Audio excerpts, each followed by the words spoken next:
வணக்கம்.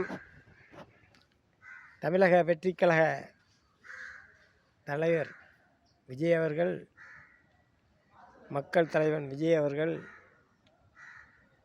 நாளை காலை 4 மணியிலிருந்து 6 மணிக்குள் பந்தக்கால் விக்கிரவாண்டியில் மாவட்டத்துக்கு விக்கிரவாண்டியில் பந்தக்கால் நடுறாங்க. அதுக்கு கலந்துக்கிறாரு. 4 to 6 காலையில் 4 to 6 காலையில் கலந்துக்கிட்டு பூஜை பண்ணுறாரு. அவருடைய ஒரு சில விதிமுறைகள்லாம் பார்க்கும்போது சாஸ்திர முறைகள்லாம் பின்பற்றி வர்றாருன்னு நினைக்கிறேன். ஏன்னா நேற்று அமாவாசை கழித்து 3ஆவது நாள் எதாக இருந்தாலும் பந்தக்கால் நட்டு எதுவும் சிறப்பாக கல்யாண பூஜைகள் அது இதெல்லாம் பண்ணதுனால 5ஆவது நாள் அப்படிலாம் வைப்பாங்க. அது மாதிரி கணக்கு பண்ணி பூஜை போடுறது எல்லாம் பண்ணுறாரு. அதே மாதிரி நாளைக்கு காலையில் விக்கிரவாண்டியில் நாளைக்கு காலையில் 4 to 6 அங்கே இருப்பார். மாநாட்டு விழா மேடையில் பந்தக்கால் நடுறதுக்கு வர்றாரு. பந்தக்கால் நட்டுட்டு சிறப்புரை, அதாவது அங்கே இருக்கவங்களுக்கு எப்படி எப்படி வழிமுறைகள் என்னென்ன அப்படிங்கிறதெல்லாம் சொல்லிவிட்டு அந்த டிராயிங்கெலாம் பார்த்து ஓகே பண்ணிவிட்டு வந்துடுவார். மாநாடு 27ஆம் தேதி கலந்துக்கணும். அப்புறம் ஒய்ஜி மகேந்திரன் தலைவர் விஜய் அவர்களுக்கு வாழ்த்து சொல்லியிருக்கார். அரசியலுக்கு வருவது எனக்கு ரொம்ப பிடிச்சிருக்கு. அவர் ரொம்ப அமைதியான முறையில் வர்றாரு. அவர் காமராஜர் போல் வளரணும் அப்படின்னு சொல்லியிருக்கார்.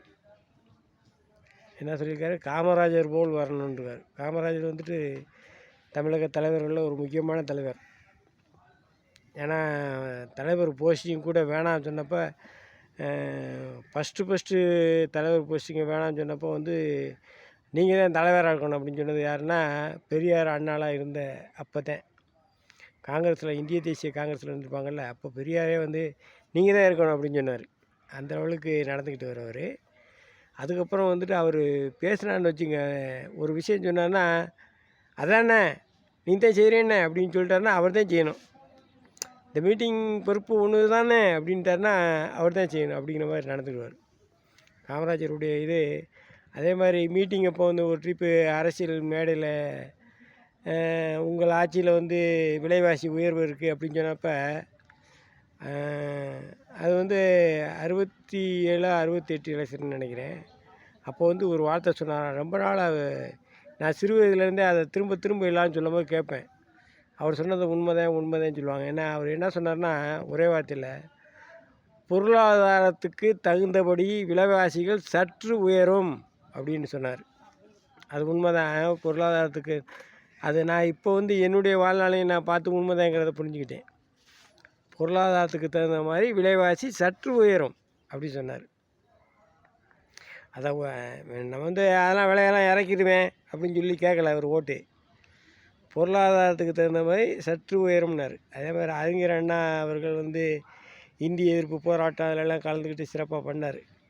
அவங்களை நினைவு வச்சுட்டேன் சொல்லி அவங்களுக்கு ஒய்ஜி மகேந்திரன் காமராஜர் போல் வரணும். நீங்கள் காமராஜர் ஒரு வார்த்தையை சொல்லி ஒரு பொறுப்பு ஒருத்தர் ஒப்படைச்சிட்டாருன்னா அவரை முழுசாக நம்பி ஒப்படைச்சிடுவார். இதை நீங்கள் தான் செய்யணும், இப்படி தான் செய்யணும்னு சொல்லிடுவார். அது மாதிரி அறிஞர் அண்ணா அவர்கள் இதில் கூட என்ன பண்ணார்னா, அரசியலில் எதிரில் இருக்கிறனால எதிரில் ஏதாவது சொல்லுவாங்க. அதனால் இந்திய எதிர்ப்பு போராட்டம் பயங்கரமாக நடந்துகிட்ருக்கு. என்ன எதிர்ப்பு போராட்டம் நடக்குது அப்படின்னு பார்த்துட்டு இருக்கும்போது உடனே காமராஜர்கிட்ட ஒருத்தர் கேட்குறாரு, அவர் இந்திய எதிர்ப்பு போராட்டம் பண்ணி நம்மளுக்கு எதிராக இப்படிலாம் பேசிக்கிட்டு இருக்காரு. அவர் வளர்ப்பு மகன் ஹிந்தி லிட்ரேச்சர் பரீட்சை எழுதியிருக்காரு. அந்த வருஷம் வளர்ப்பு மகன் ஹிந்திக்கு லெட்ரு எழுதி பரீட்சைக்கு எழுதியிருக்காரு. ஹிந்தி படிச்சுக்கிட்டு இருக்கார். அவர் ஹிந்தி லிட்ரேச்சர் கீழ்ப்பாக்கத்தில் இருந்தார். அப்படி அவர் வளர்ப்பு மகன் இருக்கும்போது ஏன் அதை நம்ம சொல்லி ஓட்டு கேட்கலாமே அப்படின்னு சொன்னாங்க. அதுக்கு காமராஜர் சொன்ன வார்த்தை என்னென்னா, தன்னுடைய சுயநலத்துக்காகன்னு ஓட்டு கேட்கக்கூடாது, அடுத்தவங்களுடைய மனது புண்படுற மாதிரி கேட்கக்கூடாது, அதெல்லாம் சொல்லாத. அவர் தனியாக இருக்கார், ஏதோ பிள்ளை இல்லை, ஏதாவது ஒரு நமக்குன்னு ஒரு வாரிசு இருக்குன்னு ஒருத்தரை எடுத்து வளர்த்துக்கிட்டு இருக்கேன், அதை போய் சொல்கிற அப்படிலாம் சொல்லக்கூடாது அப்படின்னு சொல்லி, உன்னுடைய திட்டங்கள் என்ன, உன்னுடைய திட்டங்கள் செயல்பாடுகள் சொல்லி நீ ஓட்டுக்காடுனே அப்படின்னார். அது மாதிரி நாளைக்கு இது ஒரு சிறிய தொகுப்பு சொன்னேன். இளைஞர்கள் புரிஞ்சுக்கணுங்கிறதுக்காக தான் இதை சொல்கிறேன். சப்ஸ்கிரைப் பண்ணாதவங்க சப்ஸ்கிரைப் பண்ணிக்கங்க. எனக்கு தெரிஞ்ச ஒரு சில குறிப்புகளை சொல்கிறேன். உங்களுக்கு இளைஞர்கள் தான் அரசியலுக்கு போகிறீங்க, உங்களுக்கு சின்ன அடிப்படை இதுக்கெல்லாம் தெரியணுங்கிறக்காக இந்த சின்ன சின்ன விஷயங்களை உங்களுக்கு ஞாபகப்படுத்துகிறேன். அதே மாதிரி நாளைக்கு வந்துட்டு நாளை காலை 4 மணிலேருந்து 6 மணிக்கு வர்றாரு. பந்தல் கால் நட வர்றாரு. பார்த்துட்டு அவர் அறிவுரைகள்லாம் சொல்லிட்டு வருவார். அதைப்படி நடந்து சிறப்பாக அந்த கூட்டத்தை சிறப்பிக்கணும். 27ஆம் தேதி கூட்டம் நடக்க இருக்குது. வணக்கம்.